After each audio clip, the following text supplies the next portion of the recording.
సర్వోన్నతుడును సర్వశక్తిమంతుడును జీవాధిపతి అయిన యేసుక్రీస్తు పరిశుద్ధ నామమున ఈ ఉదయకాల శుభములు మీకు తెలియజేయుచున్నాను. ఇది నా దేవుని యొక్క వాక్య ధ్యానము. గద్దింపును లక్ష్య పెట్టువాడు ఘనత నొందును. సామెతల గ్రంథము 13వ అధ్యాయము 18వ వచనము. అవును ప్రియులారా, ఎవరైతే గద్దింపుకు లోబడి వారి యొక్క ప్రవర్తనను, వారి యొక్క జీవిత విధానాన్ని మార్చుకుంటారో వారు ఘనత నొందుతారు అని దేవుని యొక్క వాక్యం సెలవిస్తుంది. అందుకనే సామెతల గ్రంథంలో, నా కుమారుడా, నీ యొక్క తల్లి గద్దింపును త్రోసివేయవద్దు, ఆ మాటకు లోబడు అని అనేక సందర్భాల్లో ఉన్నది ప్రియులారా. కాబట్టి గద్దింపు అనేది మన యొక్క జీవితాల్ని సరిచేసేదిగా ఉంటుందే తప్ప అది మనలను హేళన చేసేదిగా ఉండదు. అందుకనే దావీదు భక్తుడు కూడా తనకి కీర్తనలో రాస్తూ, నీతిమంతులు నన్ను కొట్టుట నాకు ఉపకారము, వారు నన్ను గద్దించుట నాకు తైలాభిషేకము, నేను అట్టి అభిషేకాన్ని తోసివేయకుందునుగాక అంటాడు.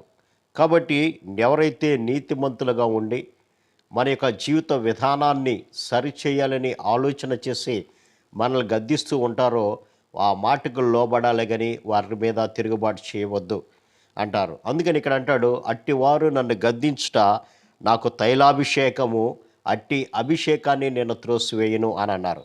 అవును, దావీదు భక్తుని యొక్క జీవితాన్ని గమనించినప్పుడు తన యొక్క జీవితంలో ఒకే ఒక పాపాన్ని చేశాడు. ఆ పాపాన్ని బట్టి నాతాను ప్రవక్త అతని వద్దకు వచ్చి అతన్ని గద్దించినప్పుడు, అవును నేను పాపం చేశాను అని దేవుని సన్నిధిలో ఒప్పుకున్నాడే కానీ అతడు తిరుగుబాటు చేయలేదు. తన యొక్క జీవితం అంతా కూడా ప్రభు సన్నిధిలో కొమ్మరించి తను చేసినటువంటి పాపానికి పరిహారం పొందే వరకు కూడా దేవుని యొక్క సన్నిధిని విడవలేదు పిల్లరా. తద్వారా దేవుడు ఎంతగానో అతన్ని హెచ్చించాడు. అందుకే ప్రభు దావీదుని గురించి ఇస్తున్నటువంటి సాక్ష్యం ఏంటంటే, అతడు నా హృదయానుసారుడు అన్నాడు. అంతేకాకుండా అతడు బత్షెబా విషయంలో తప్ప ఇక ఏ పాపము చేయలేదని దేవుడే డైరెక్ట్గా అతని గురించి చెప్పినట్లుగా మనం చూడొచ్చుకున్నారు. కాబట్టి గద్దింపునకు మనము విసుగక లోబడినట్లయితే మన జీవితాలు దేవుని ఎదుట పరిశుద్ధమైనదిగా ఉండడానికి అవకాశం ఉంటుంది. అంతేకాకుండా హెబ్రీ పత్రికలో కూడా మనం గమనించినప్పుడు అక్కడ ఏముందంటే, మీకు బుద్ధి చెప్పుచున్న వాణిని నిరాకరింపుకుండునట్లుగా చూసుకొనుడి.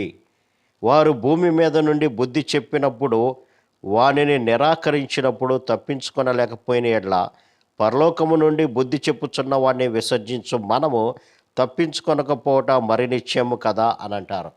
అవును, భూమి మీద నుంచి మనకి బుద్ధి చెబుతున్నటువంటి మాటలను మనము ఆలకించి దాని ప్రకారము మన జీవితాలను సరిచేసుకుంటే నీకు క్షేమము.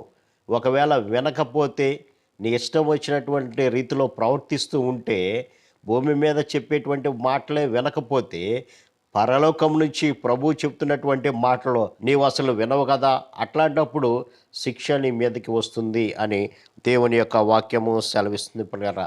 కాబట్టి మన జీవితాలు ఎలా ఉన్నాయో పరిశీలన చేసుకుందాం.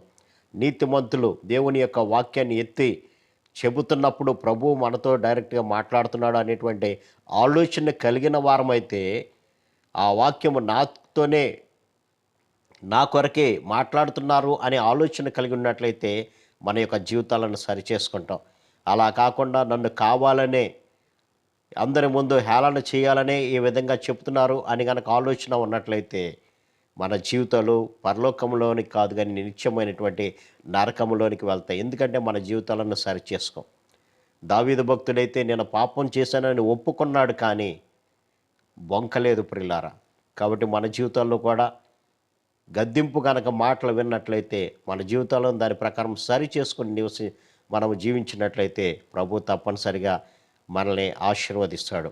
అట్టి కృప పరిశుద్ధాత్మ దేవుడు మనందరికీ దయచేయను గాక. ఆమేన్. ప్రార్థన. సర్వశక్తుడా, ప్రేమ గల మా తండ్రి, గద్దింపును లక్ష్య పెట్టువాడు ఘనత నొందుతాడని నీ వాక్యం సెలవిస్తుంది నాయన. నీతిమంతులు మీ వాక్యాన్ని ఎత్తి బోధిస్తున్నప్పుడు నైనా ఒకవేళ మా జీవితాలను సరి చేసుకునే మాటలు కనుక వినబడినప్పుడు ఆ గద్దింపునకు లోబడినైనా మమ్మల్ని మేము సరి చేసుకోవడానికి కావాల్సిన కృపను దయచేతండి. దానికి తిరుగుబాటు చేయకుండా ఉండే మనసును మాకు దయచేయమని, తద్వారానైనా మీరు ఇచ్చేటువంటి ఘనతను పొందుకునే భాగ్యం దయచేయమని యేసు నామమున అడిగి వేడుకొంచున్నాం తండ్రి. ఆమెన్. God bless you.